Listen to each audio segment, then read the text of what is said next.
Bienvenue sur une nouvelle vidéo de la chaîne YouTube Autobalf. Aujourd'hui on se retrouve pour une nouvelle vidéo, je l'ai déjà dit mais c'est pas grave. Nouvelle 308 2022. Déjà premièrement je te remercie de m'amener cette petite beauté qui vient à peine de sortir. Ça fait vraiment plaisir. Qu'est-ce que tu peux me dire de ce petit bolide? On est sur une Peugeot 308, donc 1 litre d'essence, PureTech, et 130 chevaux, donc boîte manuelle, 6 vitesses. On va d'abord parler un peu des choses qui ont changé par rapport à l'ancienne 308. Donc là les feux, l'une des plus grosses différences par rapport à l'ancienne 308. Donc des feux en griffe LED.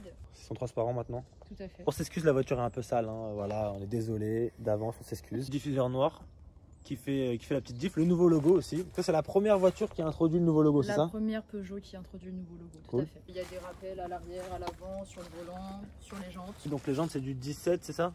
Ah, elles sont vraiment pas mal, elles sont polychromées et piano black, mais je crois que c'est inspiré de la 308 GTI de l'ancienne génération. Elle est hybride cette voiture ou pas du tout?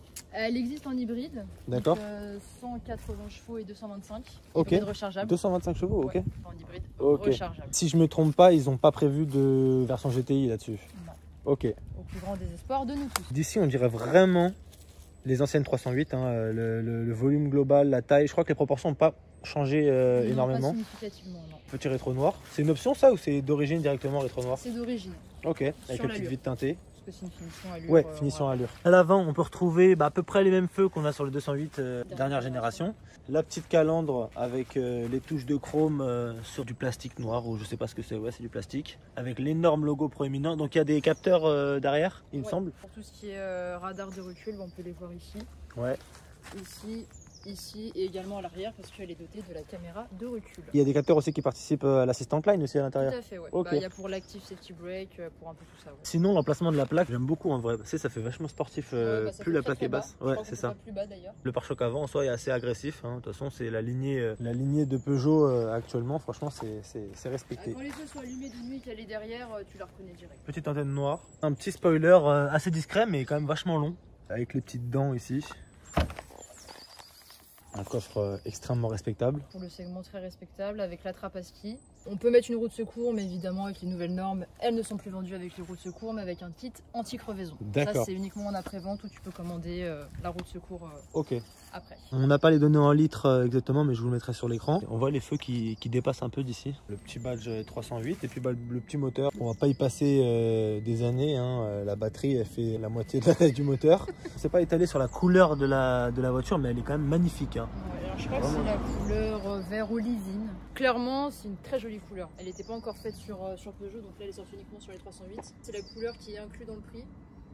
Donc couleur d'origine et franchement elle est très très jolie. Concernant les places arrière, je pense que ça n'a pas tant changé que ça en espace par rapport aux anciennes 308. Non, mais on peut voir que là les deux sièges avant sont reculés, on a quand même une très bonne assise à l'arrière. Ouais. Parce que là les deux sièges sont reculés au maximum. Petit accoudoir central avec les portes gobelets, petit rangement. Et là la trappe à ski. Alors là on est sur du cuir tissu. Ouais. Donc cuir et tissu. Ah voilà. Ça c'est de l'explication ça. Ça c'est de l'explication, en bonne et due forme. Les places avant. Déjà la clé se profile comme ça. Voilà, je sais qu'il y a des aficionados des clés. Nouveau logo, toujours. Sympatoche. Ah, je vais la jouer franc jeu. Allez. Je vois rien, en fait je vois pas le compteur. Là vraiment je mets mon téléphone au niveau de mes yeux. Je fais 1m87. Je peux régler mon siège comme je veux, le volant comme je veux. Il est soit trop bas soit trop haut, je vois rien du tout. Donc ça, c'est un peu un problème.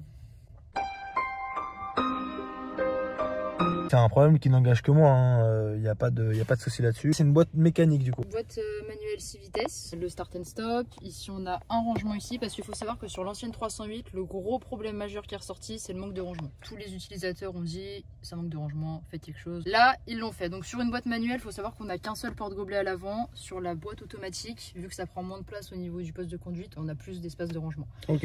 Ouais, mais on en a quand même beaucoup là. On en a ici, on en a là, on a un porte-gobelet, une prise.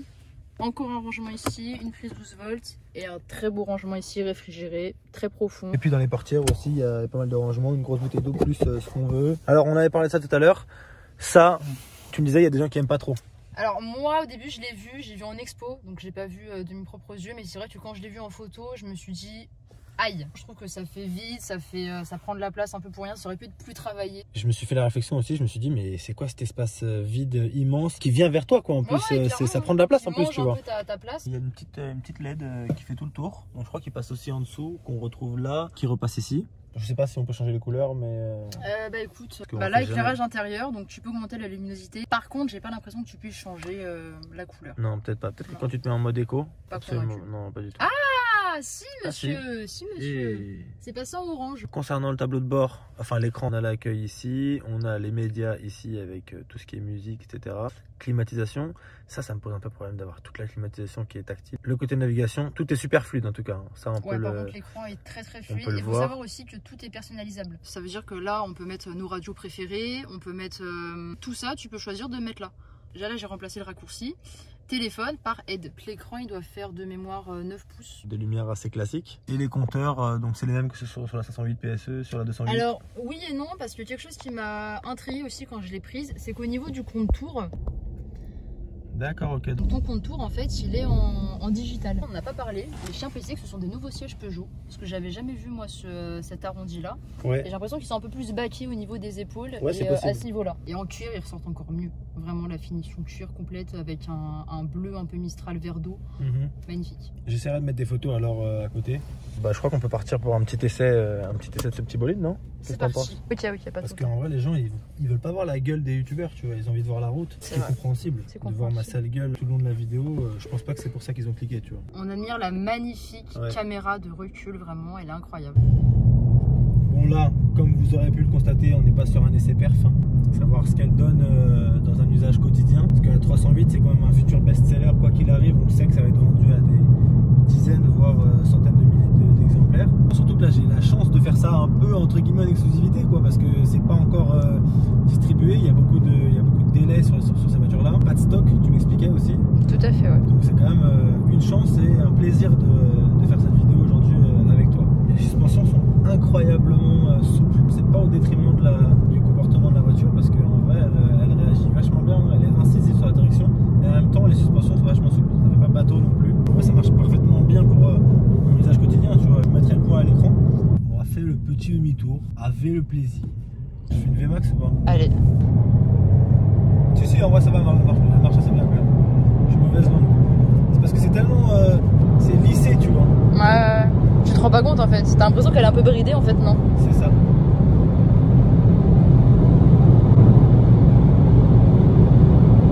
Ouais, ça sert à rien. Là je suis réglé vraiment tout en haut au maximum du siège. Au niveau du volant je suis pas réglé le plus en bas possible parce que ça tape mes genoux. Je suis pas le plus en haut non plus, mais il y a cette petite partie là qui gêne un peu, tu vois. Je pense qu'au quotidien, tu vois, tu peux trouver ta position de conduite peu importe ta taille. Je pense aussi. Il y a des belles routes. Des belles routes. J'étais en train de me dire, putain, il m'a dit de pas le filmer depuis tout à l'heure, je suis mise à tête. On avait filmé la 508 PSE quand elle était sortie.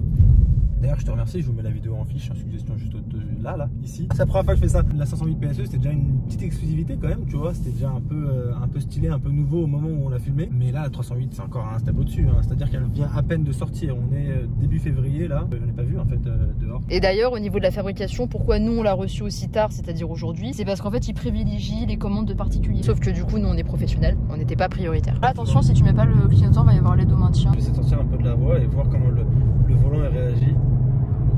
J'ai l'impression qu'il y a quelqu'un d'autre qui prend le... Ah oui, mais de toute façon en plus c'est en... hacker la voiture. Tu sais quoi, je vais réessayer, mais si tu tiens vraiment bien le volant... Bah tu te pétas contre la voiture. Ah ouais, un petit coup quand même, hein. Tu te pétas contre la voiture, j'ai déjà essayé. Tomber.